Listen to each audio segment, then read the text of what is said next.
हाँ जी, देख रहे हो विजन पंजाब टीवी, देखते रहो, देखने वाला चैनल है।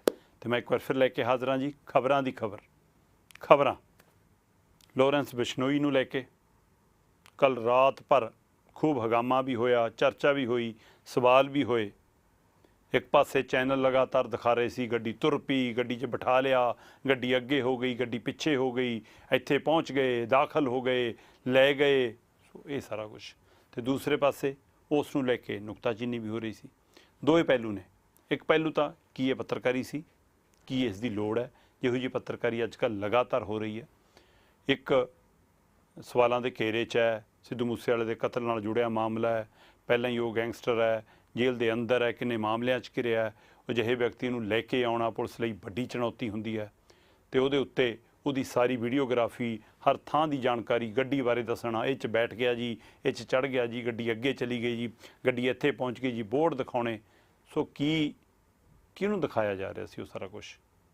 उन्हां नूं जिहड़े चाहणगे कि असीं उहनूं छुड़ा के लै जी, उन्हां नूं जिहड़े चाहणगे असीं उहदे पर हमला कर लीए, कि ये पत्रकारी है? सो इहनूं लैके सवाल भी होए।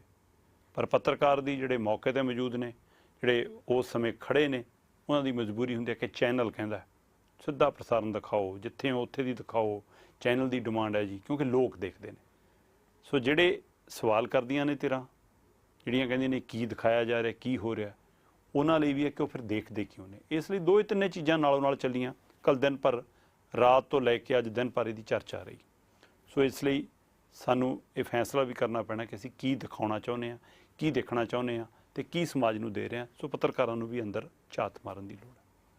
फिर अचानक किरण बेदी का मुद्दा आया। किरण बेदी ने जही जी टिप्पणी की। किरण बेदी मतलब कहते कि पहली पुलिस आई अफसर वड्डी जी उस अहदे तक पहुंची, इंदिरा गांधी की गड्डी रोक ली सी, बड़ी दबंग लेडी आ। फिर वो अन्ना हजारे अंदोलन नाल जुड़ के फिर एक बार चर्चा च आई। फिर दिल्ली की मुख्यमंत्री बनने लई चर्चा च आई, बीजेपी नाल चली गई तो मुख्यमंत्री का चेहरा बन के आई, पर केजरीवाल सामने हार गई। तो उस तो बाद फिर राजपाल वाली भूमिका च नज़र आई। पिछोकड़ पंजाब नाल है, पंजाबी भाईचारे तो बिलोंग करती है, उसके बावजूद सिख भाईचारे बारे वो 12 वजे वाली टिप्पणी, मतलब जेकर उसने इतिहास पढ़िया होवे तो उन्होंने पता होवे कि 12 वजे का मतलब की आ। सो इसलिए जेकर उन्होंने पता होवे कि धाड़वियां तो उन्हां हमलियां तो किवें धीआं भैणां नूं बचाउण लई रात नूं 12 वजे अपनी जान कुरबान करके, अपनी जान नूं तली ते रख के सिख जथे निकलते सी। चलो हुण उस दे खिलाफ माहौल बनया तो FIR दर्ज करने की मंग चल रही है, माफ़ी भी हो सकता सामने आ जाए।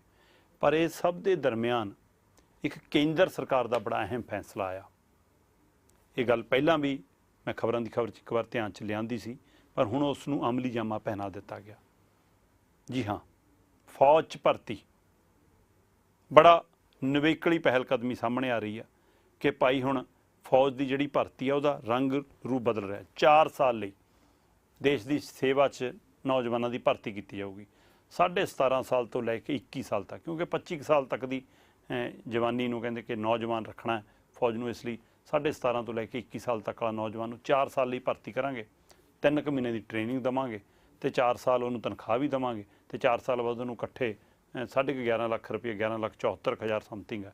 सो 12 लाख रुपये दे के उन्होंने घरे बिठा देंगे। सो इस नूं लैके हुण देश प्रदर्शन भी हो रहे हैं, ये सवाल भी हो रहे हैं।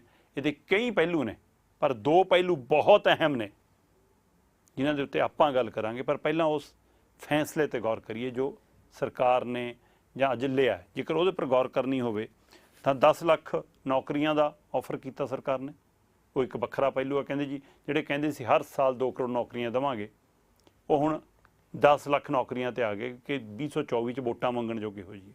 वो वक्री गल है कि रेलवे च सब तो वध सीट पोस्टां खाली पईयां, रखिया मंत्रालय सब तो वध पोस्टां खाली पईयां, गृह मंत्रालय च पईयां, डाक विभाग च पईयां, होर वक्-वक् विभागां च पईयां। सो किते 2,47,000 तो ज़्यादा पोस्ट है जिहड़ी रखिया दे विच सिविल दी पोस्ट है जिहड़ी वो पई है। फिर इस तरह रेलवे दे विच है 2,77,000 के करीब है। फिर इस तरह गृह मंत्रालय दे विच 1,28,000 के करीब पोस्टां खाली पईयां। इस तरह डाक विभाग च है लख के करीब है। इस तो बिना होर विभागां दे विच है। पर जिहड़ी आ फौज वाली नौकरी है, सरकार इसकी अपनी बहुत पिठ आपे थप्पड़ रही है कि असीं बड़ा नवेकली पहलकदमी करन जा रहे हैं। पर ये दो पहलू गौर मंगते हैं, जिन्होंने लैके सवाल भी उठन लगने। साबका फौज अधिकारियों ने भी हैं, साबका कई संगठनों ने भी, कई लीडर ने भी इस लैके सवाल खड़ा किया कि भाई ये देश लिए भी, फौज लिए भी सही फैसला नहीं है, समाजिक तौर पर भी। पर आप पहला सरकार की ऑफर पर आने, फिर वो पहलुओं पर। लो जी, सरकार की ऑफर वैसे खबर तुहाडे तक अपनी भी होनी, पर मैं थोड़े जे ਉਹਦੇ विस्तार से दसना तुहानूं चाहुंदा तां कि आपां बाਅद चों गल कर सकीए। 4 साल देश सेवा का मौका मिलना जी। कहते इस साल 46,000 भर्ती करांगे, 46,000 नौजवानों नूं भर्ती करांगे इस साल दे विच। 4 साल लगातार रोटेशन चलती रहनी है। कहते केंद्र ने फौज दीआं ਵੱਖ-ਵੱਖ ਵਿਧਾਵਾਂ ਦੇ ਵਿੱਚ ਭਰਤੀ ਦੇ ਲਈ ਅਗਨੀਪਥ योजना जारी की है। इस दे विच भारती फौज, फिर हवाई फौज, फिर मतलब साडी ਜਿਹੜੀ जल वाली है, जल थल ते धरातल वाली, तिन्ने फौजां के हिसाब नाल तय किया कि उहदे विच जिहड़ी फौजियां की भर्ती है वो बड़ा नवेकला फैसला कि अधिकारी पद्धर ते नहीं जाना, असीं सिर्फ जवान भर्ती करने ने, सैनिक भर्ती करने ने। उहदे लई 4 साल की भर्ती खोलांगे तो अग्निवीर का उन्होंने नाम देंगे। उहदी कहंदे बकायदा 46,000 मतलब दे एक भर्ती करने एक साल दे विच। तो ये सारा कुछ तय कर लिया जी, कैबिनेट ने इन्हूं मंजूरी दे दी है। सो आ रूपरेखा वो तो अगे आ। हुण होना की है, उम्र हद है जी। कहते 17.5 साल तो लैके 21 साल तक का नौजवान जिहड़ा भी है, मुंडा भी हो सकता, कुड़ी भी हो सकती है, वो भारती फौज लिए अपने आप को समर्पित कर सकते हैं। कहते बड़ा चंगा लगता, मतलब कि जो उस भावना नाल इहनूं समझण की कोशिश करते हैं। पर ये भाव अर्थ जावांगे तो हैरान भी होंगे, तो बंदा झटका भी लगता कि ये पिछे ये भी एक कहानी खड़ी है। लो कहते जी सेवा अधिकारी रैंक तो थल्ले दे कर्मियों की भर्ती होगी। 4 साल की मतलब समा पीरियड होएगा। 6 महीने की ਪ੍ਰੀਖਿਆ शामिल होगी, वो 6 महीने की ट्रेनिंग देवांगे। कहते वो अलग अलग रैंक होणगे हैं, वर्दी वक्री होगी हैं, चिन्ह वखरा होगा। भर्ती की प्रक्रिया कोई भर्ती के ढंग तरीके बदलाव नहीं होगा हैं। 4 साल की कहते समा पीरियड है, 4 साल उन्हें काम करना, वो 3 तो 6 महीने वो कहते उसकी तैयारी च लंघाने कि उन्हें तैयार करना। 4 साल बाद 75% नूं सेवा मुक्त करता जाऊगा। जे 100 नौजवान भर्ती किया, उन्होंने 75 घरे भेज देने, 25 रखांगे। कहते 4 साल बाद 25 नूं अगे वधावांगे। 4 साल बाद 75% अग्निवीरां नूं ड्यूटी तो सेवा तो मुक्त कर दिता जाऊगा। 25% नूं फौज दे विच अगे बरकरार रखा जाऊगा। निगम निजी सरकारी कंपनियां फिर नौकरी लै लैण। कहते जिहड़े बाहर आउणगे वो फिर प्राइवेट नौकरियां, जिवें कोई सिक्योरिटी गार्ड लग जाता किसी कंपनी, किसी बैंक किसी प्राइवेट फिर उही जिहियां नौकरियां लै सकते हैं। पहले साल 30,000 रुपया महीना तनख्वाह मिलूगी। 4 साल बाद जो बंदा रिटायर होगा, मतलब नौकरी तो विहला किया जाऊगा, तो 11,71,000 रुपया दे के तुरया जाऊगा। पहले साल तनख्वाह 30,000 है, नगद 21,000 मिलनी है, कटौती 9,000 होनी है, तो 9,000 सरकार अपने को पाऊगी। 18,000 ਉਹਦੇ ਖਾਤੇ 'ਚ ਜਮ੍ਹਾਂ ਹੁੰਦਾ ਰਹਿਣਾ। ਉਹਨੂੰ ਖਾਤੇ ਦੇ ਵਿੱਚ ਜਿਹੜਾ ਉਹਦਾ ਸੇਵਿੰਗ ਅਕਾਊਂਟ ਆ, ਸੈਲਰੀ ਅਕਾਊਂਟ ਆ, ਉਹ 'ਚ 21,000 ਮਿਲਣਾ। ਸੋ ਦੂਸਰੇ ਸਾਲ 33,000 ਹੋ ਜਾਣੀਆਂ, ਅਤੇ ਉਹਨੂੰ ਨਗਦ ਤਨਖਾਹ 23,000 ਮਿਲਣੀ ਆ। ਕਟੌਤੀ ਫਿਰ 9900 ਹੋ ਜਾਣੀ, ਅਤੇ 9900 ਸਰਕਾਰ ਨੇ ਆਪਣਾ ਪਾ ਦੇਣਾ। ਸੋ ਇਸੇ ਤਰ੍ਹਾਂ ਤੀਏ ਸਾਲ 'ਚ 36,000 ਤਨਖਾਹ ਹੋ ਜਾਣੀ ਆ। 25,800 ਮਿਲਣਾ। 10,950 ਸਰਕਾਰ ਨੇ ਕੱਟ ਲੈਣਾ, ਅਤੇ 10,950 ਸਰਕਾਰ ਨੇ ਆਪਣਾ ਪਾ ਲੈਣਾ, ਉਹਦੇ ਖਾਤੇ 'ਚ ਇਕੱਠਾ ਜਮ੍ਹਾਂ ਹੋ ਜਾਣਾ। ਇੱਦਾਂ ਚੌਥੇ ਸਾਲ 40,000 ਤਨਖਾਹ ਹੋ ਜਾਣੀ ਆ, 28,000 ਮਿਲਣੀਆਂ, 12,000 ਕੱਟ ਲੈਣਾ, ਅਤੇ 12,000 ਆਪਣਾ ਪਾ ਕੇ 24,000 ਉਹਦੇ ਖਾਤੇ 'ਚ। ਅਤੇ ਜਦੋਂ 4 ਸਾਲ ਪੂਰੇ ਹੋਣੇ ਤਾਂ ਉਸ ਤੋਂ ਬਾਅਦ ਉਹਨੂੰ 11,71,000 ਰੁਪਇਆ ਇਕੱਠਾ ਦੇ ਕੇ 4 ਸਾਲ ਬਾਅਦ ਘਰੇ ਭੇਜਣਾ। ਸੋ ਹੁਣ ਆਹ ਤਾਂ ਸਰਕਾਰ ਦੀ ਤਜਵੀਜ਼ ਆ ਕਿ ਅਸੀਂ ਇਸ ਢੰਗ ਨਾਲ ਭਰਤੀ ਕਰਨਾ। पर इस पर सवाल उठन लगे ने। सवाल ये कि की भारती फौज हुण ठेके ते होएगी?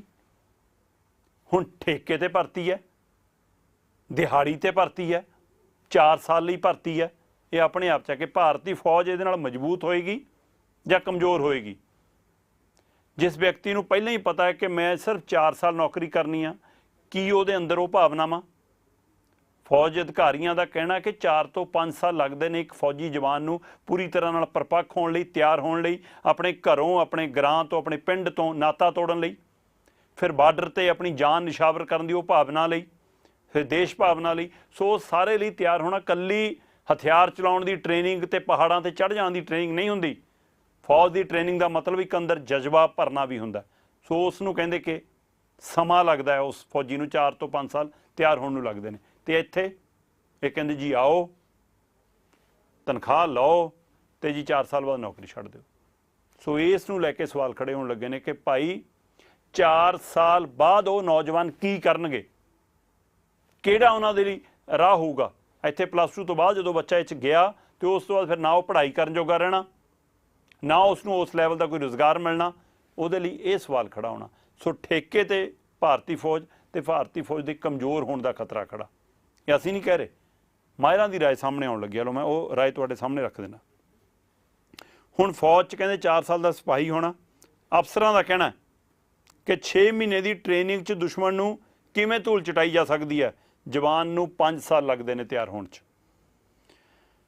भारत के रक्षा मंत्रालय ने 2017 च दस्सिया सीगा कि साडी आर्मी विच 12,64,000, एयरफोर्स विच 1,55,000, नेवी च 84,000 जवान ने। फौज विच कोई भी जवान रिक्रूट हुंदा तो उन्होंने 42 हफ्तिਆਂ की सख्त ट्रेनिंग दी जाती है। 42 हफ्तिਆਂ तो सिर्फ वो सख्त ट्रेनिंग है वो शरीर को तैयार करने लई, ते मानसिक तौर पर उन्होंने पूरी तरह प्रपक्क करने लई 5 साल का वक्फा लग जाता है। हकीकत 5 तो 6 साल की ड्यूटी तो बाद जवान यूनिट का हिस्सा बन पाता है। उसनूं मालूम हुंदा है कि हुण देश, हुण सेना ही उसका घर है, यही उसका परिवार है, यही जज्बा, तो इस दे लई उसनूं इस लैवल तक पहुँचने लई 5 साल लग जाते हैं। Lieutenant general Vinod Bhatia retired ने, उन्हों का कहना है कि मेरे हिसाब नाल 1.52 ਲੱਖ ਕਰੋੜ का पेंशन बिल बचाउण लई अग्निपथ स्कीम नूं लिआंदा गया। आ खेड़ है कि जे पक्का भर्ती करदे तां उस दे लई वो वड्डी तनख्वाह भी उस जवान नूं देनी पैंदी। उस तो बचना चाहुंदी है सरकार कि मोटी तनख्वाह ना देनी पवे, लंबा समा तनख्वाह ना देनी पवे, और जदों फौजी जवान रिटायर होवे तो उहदे लई जिहड़ा 1.52 ਲੱਖ ਕਰੋੜ का पेंशन वाला वो सारा कुछ ना देना पवे। सो इस नूं लैके कहंदे कि वो पेंशन बिल बचाउण दी कवायद है। ये कुल हवाले नाल आंकड़े ने, इसलिए अग्निपथ स्कीम नूं लिआंदा गया। कहंदे इस दे नाल डिफेंस की ताकत कमज़ोर होएगी। हुण ये फौजी जवान, फौजी अधिकारी जिहड़े फौज नूं चलाउंदे रहे, जुनटां की अगवाई करते रहे, उन्हां दा कहना है, उन्हां दे हवाले असीं दस रहे कि वो कहंदे कि इहदे नाल फौज कमज़ोर होएगी। आम व्यक्ति नूं भी गल इस तरह लग रही है, पर सरकार नूं पैसे बचाउणा ही मकसद है। चलो अगले भी आउणा, एक बड़ा होर है। जिन्हां जंगलां पहाड़ां ते हाई थावां दे उत्ते साडे जवान दुश्मनां नूं धूल चटाउंदे ने, उत्थे 4 साल दे रिक्रूट होने वाले जवान किवें काम कर पाउणगे। कारगिल दी जंग सब नूं पता है। फिर हाल ही च सरकार ने भी जदों मोदी सरकार ने कहा सीगा जी लो जी ये दूसरे देश च जाके साडा जवान हमला कर आया है, वो मतलब कि असीं स्ट्राइक करती है ना, वो सारा कुछ सीगा। सो उस दे लई की ये जवान तैयार हो पाउणगे जिहड़े 3-3 4-4 महीनों की 6 महीने की ट्रेनिंग नाल। सो अपने सवाल खड़ा। सिर्फ जिन्होंने पता है कि मेरी 4 साल की नौकरी है, वो अपना टाइम लंघाएगा ਜਾਂ फिर वो देश ਲਈ कुर्बान होने ਲਈ भी तैयार हो गया। ये भी सवाल मतलब कि इत्थे खड़ा किया जा रहा। नवें लड़कियां दे विच टैक्नो फ्रेंडली होने की गल कही जा रही है, पर इन्हां जगहों नूं टैक्नो फ्रेंडली नहीं बल्कि जज्बात ते स्पैशलाइजेशन, स्पैशल महारत हासिल होना वो जरूरी हुंदा है, तो जो पूरे डेडिकेशन ते प्रॉपर ट्रेनिंग नाल आउंदा। वो कहंदे कि इहदे लई प्रॉपर मैं तां ही कहा कि एक शारीरिक ट्रेनिंग हुंदी है, एक मानसिक ट्रेनिंग हुंदी है। सो शारीरिक ट्रेनिंग वो कहंदे 42 हफ्तिਆਂ ਦੀ ਹੁੰਦੀ है, इधर कहंदे असीं 6 हफ्ते लवाउणे आ ते काम खत्म कर देना, 6 महीनों च ट्रेनिंग दवा देनी, उस नाल तैयार हो जाना। चलो हुण 75% नूं कहंदे कढ देना। सरकार रिक्रूटमेंट का बेस नहीं बदल रही है। कहते कि असीं भर्ती का ढंग तरीका नहीं बदल रहे, पर यह तय है कि सर्विस का टर्म है जी वो बदल दी गई है। मतलब लोग उही तो लोग तो आउणगे, पर वो जदों समा हो गया 4 साल पूरा, उस तो बाद 75% बाहर जाणगे, 25% नूं अगे रख लांगे, नवें फिर भर्ती कर लांगे 4 साल लई। सो ਜਿਹੜੇ ਕਹਿੰਦੇ कि 4 साल ਇੱਥੇ ਕੰਮ ਕਰਨਗੇ, उस तो बाद 75% ਨੂੰ ਕੱਢਿਆ ਜਾਊਗਾ, ਉਹ ਅੱਗੇ ਜਾ ਕੇ ਕੀ ਕਰਨਗੇ। ਇਹ ਵੱਡਾ ਸਵਾਲ ਹੈ, ਇਹਦਾ ਜਵਾਬ ਸਰਕਾਰ ਨਹੀਂ ਦੇ ਪਾ ਰਹੀ। ਇਹ ਕਹਿ ਕੇ ਸਾਰ ਦੇਣਾ ਕਿ ਉਹ ਫਿਰ ਉਹ ਪ੍ਰਾਈਵੇਟ ਖੇਤਰਾਂ 'ਚ ਨੌਕਰੀ ਕਰ ਲੈਣਗੇ, ਇਹ ਆਪਣੇ ਆਪ 'ਚ ਸਵਾਲ ਹੈ ਕਿ ਤੁਸੀਂ ਰੁਜ਼ਗਾਰ ਦੇ ਰਹੇ ਹੋ ਜਾਂ ਬੇਰੁਜ਼ਗਾਰੀ ਵੱਲ ਵਾਧਾ ਕਰ ਰਹੇ। ਇਜ਼ਰਾਈਲ ਅਤੇ US ਵਿੱਚ ਅਜਿਹਾ ਹੋਣ ਦੀ ਗੱਲ ਕਹੀ ਜਾ ਰਹੀ ਹੈ, ਪਰ ਇਜ਼ਰਾਈਲ ਦੀ ਪਾਪੂਲੇਸ਼ਨ ਦਿੱਲੀ ਤੋਂ ਵੀ ਘੱਟ ਹੈ। ਉੱਥੇ ਇਹ ਸਵਾਲ नहीं है ਕਹਿੰਦੇ ਜਿਹੋ ਜਿਹਾ ਭਾਰਤ 'ਚ ਸਵਾਲ ਹੈ। ਉਹ ਇੱਕ ਸਾਡੇ ਦੇਸ਼ ਦੀ ਰਾਜਧਾਨੀ ਨਾਲੋਂ ਵੀ ਘੱਟ ਦੀ ਜਨਸੰਖਿਆ ਵਾਲਾ ਮੁਲਕ ਹੈ। ਹਰ ਕਿਸੇ ਨੂੰ ਸੈਨਾ ਵਿੱਚ ਜਾਣਾ ਕੰਪਲਸਰੀ ਹੈ। ਹੈ। ਉੱਥੇ USA ਦੇ ਵਿੱਚ ਹਾਲ ਹੀ ਵਿੱਚ ਅਜਿਹੇ ਰਿਕਰੂਟਮੈਂਟ ਅਫਸਰ ਘਰ ਘਰ ਜਾ ਕੇ ਕਹਿੰਦੇ ਹਨ ਕਿ ਫੌਜ ਵਿੱਚ ਆਇਓ, ਕਿਉਂਕਿ ਉੱਥੇ ਦੇ ਲੋਕ ਲਗਜ਼ਰੀ ਜੀਵਨ ਦੀ ਆਦਤ ਹੈ। ਉੱਥੇ ਕਹਿੰਦੇ ਘਰ ਘਰ ਜਾ ਕੇ ਕਹਿੰਦੇ ਨੇ ਕਿ ਇੱਕ ਜਣਾ ਸ਼ਾਮਲ ਹੋਣ ਜ਼ਰੂਰ ਆਓ। ਸਾਡੇ ਦੇਸ਼ ਵਿੱਚ ਅਜਿਹੇ ਹਾਲਤ ਨਹੀਂ ਹੈਗੇ। ਸਾਡੇ ਇੱਥੇ 4 ਸਾਲ ਪਹਿਲਾਂ ਹੀ ਲੜਕੇ ਫੌਜ 'ਚ ਜਾਣ ਦੀ ਤਿਆਰੀ ਕਰਦੇ ਨੇ। ਬਚਪਨ ਤੋਂ ਹੀ 10ਵੀਂ ਤੋਂ ਹੀ ਨਹਿਰਾਂ ਦੇ ਕੰਢਿਆਂ 'ਤੇ ਜਾ ਕੇ ਸਵੇਰੇ 3 ਵਜੇ ਦੇਖਿਓ, ਸੂਇਆਂ ਦੇ ਕਿਨਾਰਿਆਂ 'ਤੇ ਜਾ ਕੇ ਸਵੇਰੇ 4 ਵਜੇ ਦੇਖ ਲਿਓ, ਸ਼ਹਿਰਾਂ ਦੀਆਂ ਪਿੰਡਾਂ ਦੀਆਂ ਕਸਬਿਆਂ ਦੀਆਂ ਜਾਂਦੀਆਂ ਸੜਕਾਂ 'ਤੇ ਜਾ ਕੇ ਦੇਖਿਓ ਕਿ ਨੌਜਵਾਨ ਸਵੇਰੇ ਹੀ ਉੱਠ ਕੇ ਰੇਸ ਲਾ ਰਹੇ ਹੁੰਦੇ ਨੇ, ਡੰਡ ਬੈਠਕਾਂ ਕੱਢ ਰਹੇ ਹੁੰਦੇ ਨੇ, ਜਿੰਮ ਜਾ ਰਿਹਾ ਕੋਈ ਬੱਚਾ ਜਿਹਦੇ ਕੋਲ 4 ਪੈਸੇ ਹੈਗੇ ਨੇ। ਸੋ ਇਸ ਲਈ ਉਹ ਤਿਆਰੀਆਂ ਕਰਦੇ ਨੇ ਇੰਨੇ ਸਾਲਾਂ ਦੀ, ਅਤੇ ਇੱਥੇ ਕਹਿ ਕੇ ਸਾਰਤਾ ਕਿ ਠੀਕ ਹੈ ਜੀ ਅਸੀਂ ਇੱਦਾਂ ਭਰਤੀ ਕਰ ਲਾਂਗੇ। ਚਲੋ, ਫੌਜ ਹਮੇਸ਼ਾ ਜਵਾਨ ਰਹਿੰਦੀ ਹੈ ਕਹਿੰਦੇ, ਇਹ ਬਿਲਕੁਲ ਦਰੁਸਤ ਹੈ। ਕਹਿੰਦੇ ਇਸ ਯੋਜਨਾ ਨਾਲ ਮਤਲਬ ਕਿ ਇੱਕ ਸਵਾਲ ਖੜਾ ਹੁੰਦਾ ਕਿ ਪੈਸੇ ਬਚਾ ਕੇ 12 ਲੱਖ ਰੁਪਈਆ ਦੇ ਕੇ ਹੀ ਗੁਜ਼ਾਰਾ ਹੋ ਜਾਣਾ, ਅਤੇ 4 ਸਾਲ ਤਨਖਾਹ ਦੇ ਕੇ ਜਿਹੜੀ ਕਰੋੜਾਂ ਦੇ ਉਹਨਾਂ ਦੇ ਪੈਨਸ਼ਨ ਵਾਲੇ ਪੈਸੇ ਨੇ ਉਹ ਸਰਕਾਰ ਬਚਾਉਣ ਦੀ ਸਕੀਮ, ਕੀ ਇਹੀ ਆ? ਜਾਂ ਇਹਦੇ ਨਾਲ ਇੱਕ ਜਿਹੜਾ ਹੋਰ ਸਵਾਲ ਖੜਾ ਕਿ ਇੱਕ ਹੋਰ ਨਵਾਂ ਪਾੜਾ, ਇਹਦੇ ਵਿੱਚ ਕੋਈ ਰਾਖਵਾਂਕਰਨ ਨਹੀਂ ਹੈਗਾ, ਕੋਈ ਰਿਜ਼ਰਵੇਸ਼ਨ ਨਹੀਂ ਹੈਗੀ, ਜਿਹੜਾ ਮਰਜ਼ੀ ਭਾਈਚਾਰਾ ਆਵੇ ਸ਼ਾਮਲ ਹੋ ਸਕਦਾ। ਪਰ ਹੁਣ ਤੱਕ ਜਿਹੜੀਆਂ ਫੌਜ ਦੀਆਂ ਯੂਨਿਟਾਂ, ਜਿਵੇਂ ਅਸੀਂ ਕਹਿੰਦੇ ਜੀ ਮਰਾਠਾ ਯੂਨਿਟ ਹੈ, ਇਹ ਸਿੱਖ ਰੈਜੀਮੈਂਟ ਹੈ, ਇਹ ਜੀ ਮਤਲਬ ਕਿ ਰਾਜਪੂਤ ਰੈਜੀਮੈਂਟ ਹੈ, ਹੁਣ ਉਹ ਰੈਜੀਮੈਂਟਾਂ ਦੀ ਬਜਾਏ ਖੁੱਲ੍ਹਾ ਹੋਏਗਾ। ਸੋ ਇੱਕ ਚੰਗਾ ਲੱਗਦਾ ਕਿ ਇਹਦੇ ਨਾਲ ਹਰੇਕ ਵਰਗ ਨੂੰ, ਹਰੇਕ ਭਾਈਚਾਰੇ ਨੂੰ ਮੌਕਾ ਮਿਲਣਾ, ਇੱਕ ਨਿਵੇਕਲੀ ਪਹਿਲ ਕਦਮੀ ਲੱਗਦੀ ਹੈ।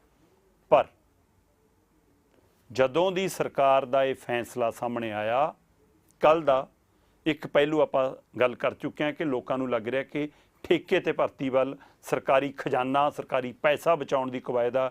ਕਹਿ ਵੀ ਦਈਏ ਕਿ ਲਓ ਜੀ ਅਸੀਂ ਨੌਕਰੀ ਦੇਤੀ, ਭਰਤੀ ਕਰ ਲਏ, ਅਤੇ ਦੂਏ ਪਾਸੇ ਪੈਸਾ ਬਚ ਪਏ, ਇੱਕ ਹੀ ਆ। ਪਰ ਦੂਸਰੀ ਜਿਹੜੀ ਚਰਚਾ ਲੋਕਾਂ ਦੇ ਵਿੱਚ ਤੁਰ ਪਈ ਆ, ਉਸ ਦਾ ਜਵਾਬ ਕੀ ਕੇਂਦਰ ਸਰਕਾਰ ਦੇਵੇਗੀ? ਜੀ ਹਾਂ, ਲੋਕਾਂ 'ਚ ਚਰਚਾ ਹੈ ਕਿ ਦੇਸ਼ ਸੇਵਾ ਲਈ ਨਹੀਂ ਭੇਜਿਆ ਜਾਣਾ, ਇੱਥੇ ਇੱਕ ਫੌਜ ਤਿਆਰ ਕੀਤੀ ਜਾਣੀ ਆ, ਜਿਹੜੀ ਫੌਜ ਕਹਿੰਦੇ RSS ਦੀ ਫੌਜ ਹੋਵੇ, ਉਹ ਟ੍ਰੇਨਿੰਗ ਲੈ ਕੇ ਆਵੇ ਅਤੇ ਬਾਹਰ ਆ ਕੇ RSS ਲਈ 4 ਸਾਲ ਬਾਅਦ ਕੰਮ ਕਰੇ। ਇਹ ਚਰਚਾਵਾਂ ਨੇ। ਉਹ ਕਹਿੰਦੇ ਕਿ ਸ਼ਾਖਾਵਾਂ ਲੱਗਦੀਆਂ ਨੇ ਉੱਥੇ, ਸੋਟੀ ਚਲਾਉਣਾ, ਹੋਰ ਡੰਡ ਕੱਢਣਾ, ਹੋਰ ਇੱਦਾਂ ਉਹ ਸਿਖਾਇਆ ਜਾਂਦਾ। ਕਹਿੰਦੇ ਹੁਣ ਸਰਕਾਰੀ ਖਰਚੇ 'ਤੇ, ਸਰਕਾਰ ਦਾ ਪੈਸਾ, ਸਰਕਾਰ ਤੋਂ ਤਨਖਾਹ ਵੀ ਮਿਲਣੀ, ਆਪਣੀ ਮਰਜ਼ੀ ਦੇ ਨੌਜਵਾਨ ਭੇਜ ਸਕਦੀ ਹੈ ਸਰਕਾਰ, ਸਾਰਾ ਕੁਝ ਖੁੱਲ੍ਹਾ ਕਰ ਲਿਆ, ਜਿਹਨੂੰ ਚਾਹਣਗੇ ਉਹਨੂੰ ਰੱਖਣਗੇ, ਜਿਹਨੂੰ ਚਾਹਣਗੇ ਨਹੀਂ ਰੱਖਣਗੇ। ਉਹ ਭਰਤੀ ਹੋਏਗੀ, ਉਹ ਸਰਕਾਰੀ ਖਰਚੇ ਦੇ ਉੱਤੇ 4 ਸਾਲ ਹਥਿਆਰ ਚਲਾਉਣਾ ਵੀ ਸਿੱਖੇਗਾ, ਸਖਤ ਟ੍ਰੇਨਿੰਗ ਵੀ ਲੈ ਲੇਗਾ, ਅਤੇ ਫਿਰ ਅੱਗੇ ਆ ਕੇ ਸੋ ਕੀ ਇਹ ਹਿੰਦੂ ਰਾਸ਼ਟਰ ਬਣਾਉਣ ਦੀ ਜਿਹੜੀ ਚਰਚਾਵਾਂ ਨੇ, ਕਿ ਜਿਹੜੇ ਬਹੁਤ ਸੰਗਠਨ ਇਸ ਗੱਲ 'ਤੇ ਸਵਾਲ ਖੜਾ ਕਰਦੇ ਨੇ ਕਿ ਕੇਂਦਰ ਦੀ ਮਨਸ਼ਾ, BJP ਦੀ ਮਨਸ਼ਾ ਜਾਂ RSS ਦੀ ਮਨਸ਼ਾ ਦੇਸ਼ ਨੂੰ ਹਿੰਦੂ ਰਾਸ਼ਟਰ ਬਣਾਉਣਾ ਅਤੇ ਬਾਕੀ ਵਰਗਾਂ ਨੂੰ ਮਨਫੀ ਕਰਨ ਦੀ ਹੈ, ਕਿ ਉਹਦੇ ਲਈ ਇਹ ਭਰਤੀ ਹੈ, ਕਿ ਉਹਦੇ ਲਈ ਇੱਕ ਫੌਜ ਤਿਆਰ ਕਰ ਲਈ ਜਾਵੇ। ਇੱਕ ਫੌਜ ਦੀ ਗੱਲ ਅਕਾਲ ਤਖਤ ਸਾਹਿਬ ਦੇ ਜਥੇਦਾਰ ਗਿਆਨੀ ਹਰਪ੍ਰੀਤ ਸਿੰਘ ਨੇ ਕੀਤੀ ਸੀ ਕਿ ਅਸੀਂ ਆਪਣੇ ਮੁੰਡਿਆਂ ਲਈ ਰੇਂਜ ਬਣਾਵਾਂਗੇ ਅਤੇ ਉੱਥੇ ਹਥਿਆਰਾਂ ਦੀ ਟ੍ਰੇਨਿੰਗ ਦੇਵਾਂਗੇ, ਅਤੇ ਉਹ ਤਾਂ ਆਪਣੇ ਪੱਧਰ 'ਤੇ ਗੱਲ ਕਰਦੇ ਸੀ, ਉਹਦੇ ਪਰ ਹੰਗਾਮਾ ਹੋ ਗਿਆ ਕਿ ਇੱਥੇ ਸਰਕਾਰੀ ਹਥਿਆਰਾਂ ਨਾਲ, ਸਰਕਾਰੀ ਟ੍ਰੇਨਿੰਗ ਸੈਂਟਰਾਂ ਨਾਲ, ਸਰਕਾਰੀ ਪੈਸੇ ਨਾਲ, ਸਰਕਾਰ ਦੇ ਹਵਾਲੇ ਨਾਲ, ਰਕਸ਼ਾ ਮੰਤਰਾਲੇ ਦੀ ਆੜ ਦੇ ਵਿੱਚ ਕੀ ਇਹ ਫੌਜ ਸੰਘ ਦੀ ਤਿਆਰ ਤਾਂ ਨਹੀਂ ਹੋ ਜਾਏਗੀ? ਇਹ ਚਰਚਾ ਖੜੀ ਹੈ। ਸੋ ਇਸ ਲਈ ਇੱਕ ਪਾਸੇ ਚਰਚਾ ਕਿ ਭਾਈ ਠੇਕੇ ਦੀ ਫੌਜ, ਦੂਏ ਪਾਸੇ ਚਰਚਾ ਕਿ ਭਾਈ ਇਹ ਸੰਘ ਦੀ ਫੌਜ, ਅਤੇ ਇਹ ਸਭ ਦੇ ਦਰਮਿਆਨ ਜਵਾਨੀ ਨੂੰ ਫਿਕਰ ਸਿਰਫ ਇਸ ਗੱਲ ਦਾ ਕਿ ਸਾਨੂੰ ਰੁਜ਼ਗਾਰ ਮਿਲੇ, ਅਤੇ ਜਾਂ ਤਾਂ ਸਰਕਾਰ ਫਿਰ ਇਸ ਗੱਲ 'ਤੇ ਆਵੇ ਕਿ ਪੂਰੀ ਭਰਤੀ ਹੋਵੇ, ਪੱਕੀ ਭਰਤੀ ਹੋਵੇ, ਪੂਰੇ ਸਮੇਂ ਲਈ ਭਰਤੀ ਹੋਵੇ, ਫਿਰ ਉਹ ਯੂਨਿਟ ਵਾਈਜ਼ ਵੀ ਕਰਨੀ ਹੈ, ਉਸੇ ਤਰ੍ਹਾਂ ਰੈਜੀਮੈਂਟ ਵਾਈਜ਼ ਵੀ ਕਰਨੀ ਹੈ, ਉਹ ਵੱਖਰੀ ਹੋਵੇ, ਖੁੱਲ੍ਹੀ ਭਰਤੀ ਵੀ ਵੱਖਰੀ ਹੋਵੇ, ਹਰ ਵਰਗ ਨੂੰ ਮੌਕਾ ਮਿਲੇ, ਹਰ ਸੂਬੇ ਨੂੰ ਮੌਕਾ ਮਿਲੇ, ਹਰ ਜਵਾਨ ਨੂੰ ਮੌਕਾ ਮਿਲੇ, ਹਰ ਨੌਜਵਾਨ ਨੂੰ ਮੌਕਾ ਮਿਲੇ, ਉੱਥੇ ਵਰਗ ਵੰਡ ਤੋਂ ਉੱਪਰ ਉੱਠ ਕੇ ਮੌਕਾ ਮਿਲੇ। ਪਰ ਨੌਕਰੀ ਪੱਕੀ ਕਿਉਂ ਨਹੀਂ, ਪੂਰੇ ਸਮੇਂ ਲਈ ਕਿਉਂ ਨਹੀਂ, ਰੈਗੂਲਰ ਕਿਉਂ ਨਹੀਂ, ਇਹ ਸਵਾਲ ਹੈ। ਜਿਹੜੇ ਕਹਿੰਦੇ ਸੀ ਹਰ ਸਾਲ 2 ਕਰੋੜ ਨੌਕਰੀਆਂ ਦੇਵਾਂਗੇ, ਉਹ ਹੁਣ 10 ਲੱਖ ਨੌਕਰੀਆਂ ਦੇ ਪਿੱਠ ਥਾਪਣ ਨੂੰ ਫਿਰਦੇ ਨੇ। ਫੌਜ 'ਚ 46,000 ਇੱਕ ਸਾਲ 'ਚ ਭਰਤੀ ਕਰਕੇ, ਉਹ ਵੀ ਮਾਤਰ 4 ਸਾਲ ਦੇ ਲਈ, ਅਤੇ ਦਮ ਭਰਨਗੇ ਕਿ ਅਸੀਂ ਨੌਕਰੀਆਂ ਦਿੱਤੀਆਂ। ਅਤੇ ਇਸ ਦੇ ਕਈ ਪਹਿਲੂ ਨੇ। ਕੀ ਜਵਾਨੀ ਬੇਰੁਜ਼ਗਾਰ ਹੋ ਜਾਏਗੀ? ਕੀ ਜਵਾਨੀ ਕਿਸੇ ਮਿਸ਼ਨ ਲਈ ਵਰਤੀ ਜਾਏਗੀ? ਕੀ ਜਵਾਨੀ ਨੂੰ ਕਿਸੇ ਹੋਰ ਕੰਮ ਲਈ ਤਿਆਰ ਕਰਕੇ 4 ਸਾਲ ਲਈ ਬਾਹਰ ਕੱਢਿਆ ਜਾਏਗਾ, ਜਾਂ ਉਹਨਾਂ ਨੂੰ ਬੇਰੁਜ਼ਗਾਰ ਹੋ ਕੇ ਛੱਡ ਦਿੱਤਾ ਜਾਏਗਾ? ਸੋ ਸਾਰੇ ਪਹਿਲੂ ਨੇ। ਇਸ ਪਹਿਲੂ ਗੌਰ ਮੰਗਦੇ ਸੀ, ਇਸ ਲਈ ਅਸੀਂ ਖਬਰਾਂ ਦੀ ਖਬਰ 'ਚ ਹਰ ਪਹਿਲੂ 'ਤੇ ਚਰਚਾ ਕਰਨ ਦੀ ਕੋਸ਼ਿਸ਼ ਕੀਤੀ ਹੈ। ਫਿਰ ਪਰਤਾਂਗੇ। ਤੁਸੀਂ ਵੇਖਦੇ ਰਹੋ ਵਿਜ਼ਨ ਪੰਜਾਬ TV, ਹਰ ਕਦਮ ਤੁਹਾਡੇ ਨਾਲ।